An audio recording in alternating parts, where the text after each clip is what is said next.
নিরাময়ের ঐক্যতান শিরোনামে বাংলার লোকবাদ্যযন্ত্র প্রদর্শনী শুরু হয়েছে রাজধানীর অলিয়াস ট্রাসেসে।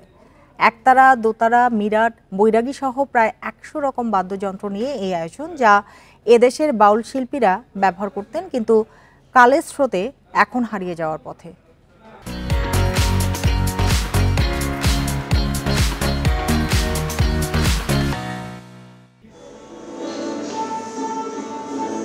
বাংলা সঙ্গীতের ঐতিহ্য হাজার বছরের। সময়ের সাথে বদলেছে বাংলা গান, এর সাথে অন্যতম অনুষঙ্গ বাদ্যযন্ত্রও পড়েছে তার ছাপ।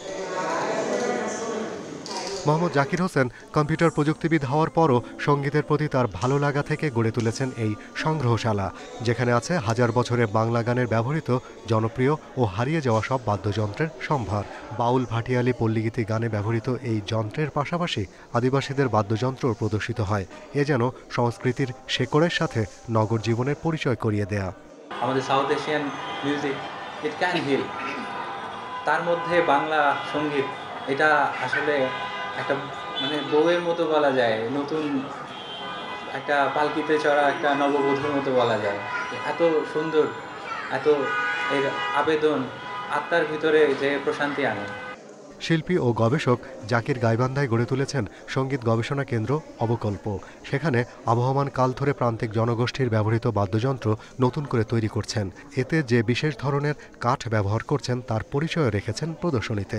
5 মিনিট হবে, আমি 200 বছর ঘুরে আসলাম এই রুমের মধ্যে। পুরো 200 বছর আগে থেকে যে সমস্ত যন্ত্রগুলো তৈরি হয়েছিল আমাদের বাংলাদেশে, বাংলায়, সেটা আজ পর্যন্ত যা চলছে সবগুলো এই প্রদর্শনীতে আছে। এটা একটা পাগলামি ছাড়া সম্ভব না। একটা দেশের ঐতিহ্য একটা পাগলই ধরে রাখতে পারে। বাংলার লোকবাদ্যযন্ত্র প্রদর্শনী 29 নভেম্বর পর্যন্ত চলবে। এই উপলক্ষে ধানমন্ডির অলিয়াস ট্রাসেসে থাকছে দিনব্যাপী কর্মশালা ও লোকসঙ্গীত পরিবেশনা। Shahriar Anirban, independent news, Dhaka.